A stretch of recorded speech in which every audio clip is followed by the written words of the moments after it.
tempo, silêncio e solidão. Esses três sentimentos ficaram muito evidentes durante a pandemia e estão no livro. Quando eu li o release, eu achei muito interessante e decidi fazer o convite para o autor do livro Botão Vermelho. Ele é publicitário, fotógrafo, nasceu em Campinas, é pai da Clarice, o Felipe Tazo, que está conosco via remota. Oi, Felipe, bom dia para você. Obrigada por ter aceitado o nosso convite aqui. E me conta, o que se trata esse livro?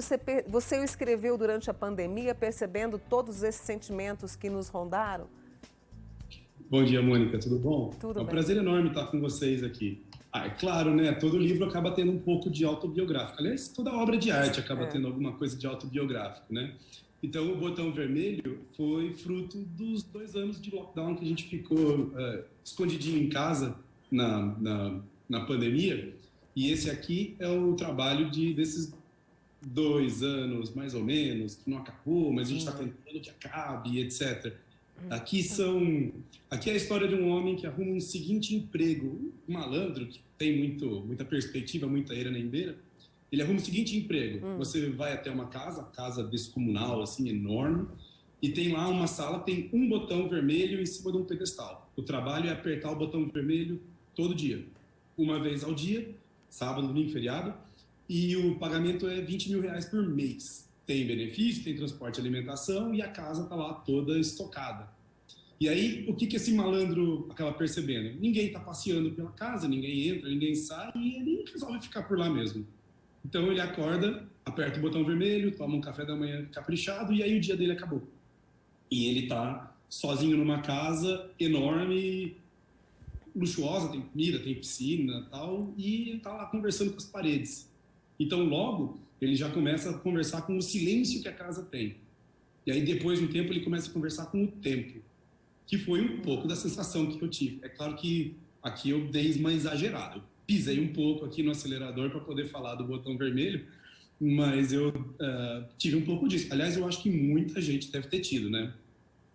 É verdade, né?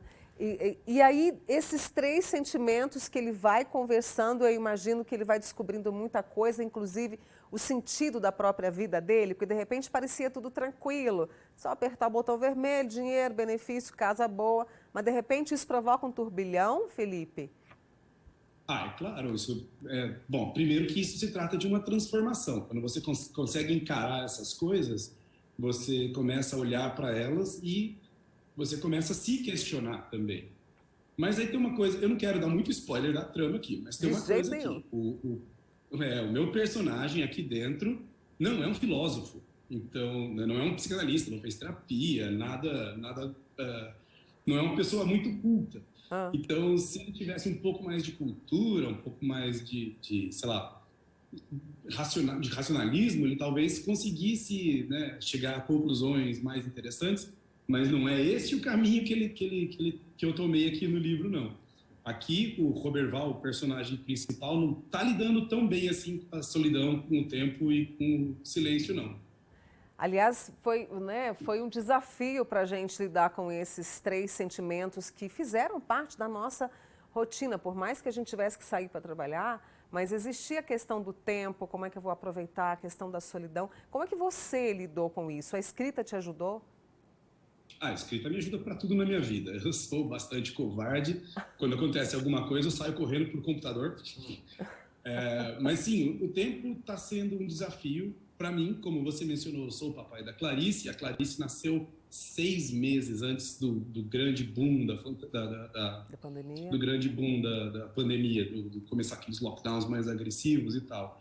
Ela nasceu em setembro e tal. Em março a gente começou a ficar em casa. E aí, para mim, foi realmente tão difícil quanto foi gratificante, porque eu tenho um monte de trabalho para fazer em casa, mas eu fiquei assistindo minha filha descobrir coisas maravilhosas. Ela descobriu o próprio pé, depois ela descobriu a textura do tapete, depois ela começou a andar. Então, para mim, foi mágico. Mas eu estou imaginando que, claro, todo mundo conhece alguém que tinha filhos de 5, 6, 10 anos dentro de casa, que ia para a escola pelo Zoom, né? Deve ter sido um terror.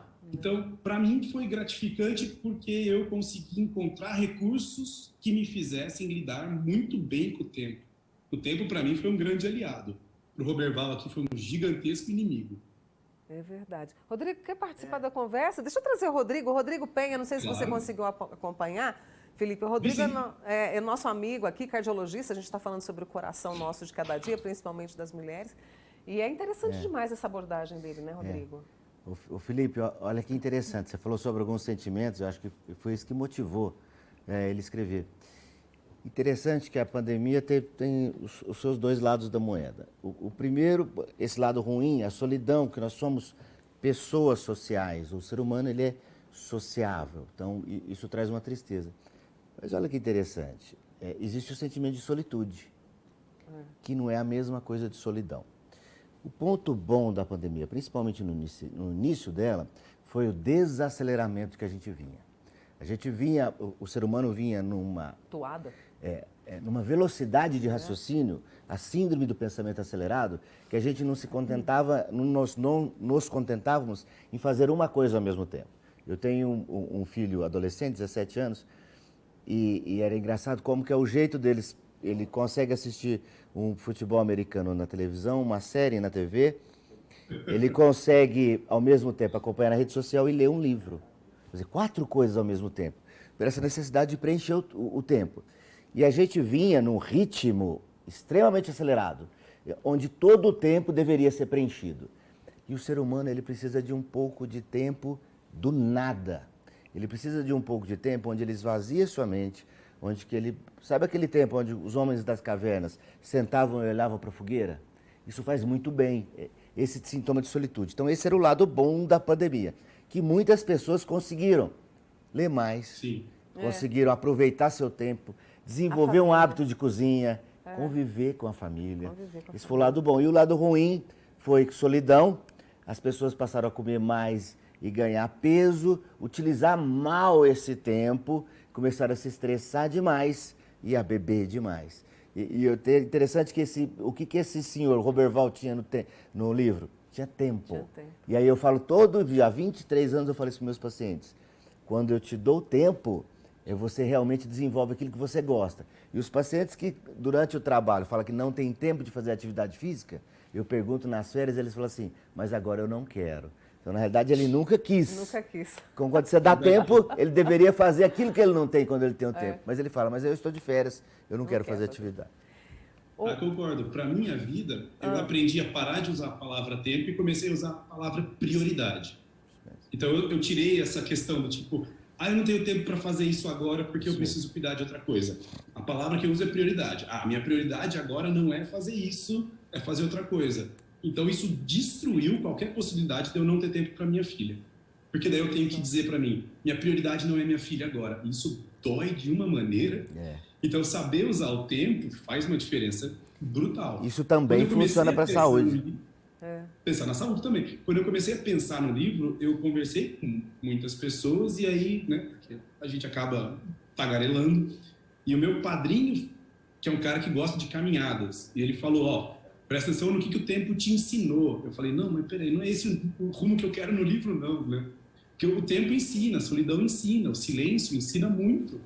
Porque o meu padrinho é um cara muito inteligente, muito dedicado, fez o caminho de Santiago da Compostela, em que você anda, né, semanas a fio, só com os seus pensamentos, tal. E isso para ele foi uma coisa transformadora, um empresário, tal, com um monte de gente falando na orelha dele. Para mim, aí o tempo acabou tendo um contorno diferente. Para o personagem, que não sabe usar o tempo, porque ele não tem essa cultura, o tempo é realmente um inimigo. O tempo mastiga, né? Maltrata a pessoa. E isso realmente não fez bem para a cabeça desse personagem. Que, aliás, uma das coisas que eu mais abordo no livro é a saúde mental dele. Quero muito ler seu livro, quero muito conhecer esse personagem e eu tenho certeza que ele vai conversar com muitos de nós. Felipe, que alegria te conhecer, que prazer te receber aqui, espero conversar mais. Onde o pessoal pode encontrar o livro? Muito obrigado pelo convite, Mônica. É muito gostoso participar de entrevistas. O botão vermelho, o exemplar físico está na minha loja, loja.felipetazo.com.br. Se procurar Felipe Tazzo, Tazzo, no Google, já vai cair direto no meu site, de lá, linka para a loja. Mas o e-book está na Amazon também. Se entrar na Amazon e procurar o e-book, e procurar por Felipe Tazo, vai me achar, vai achar o Felipe Neto, e o Felipe Neto também tem livro na Amazon. E o Felipe Tazo com o Botão Vermelho, esse livro que Botão Vermelho, tá despertou. lá. E lá tem, outros livros também. Olha! Eu não vivo de um sucesso só, eu escrevo bastante. Oh, coisa boa. Escreva outros e me conte mais. Felipe, um grande beijo para você. Muito obrigada pela sua participação aqui, viu? E vou ler com atenção. Eu e o Rodrigo aqui vamos ler seu livro. Um beijo para você e para Clarice. Tchau, bom dia. Tchau.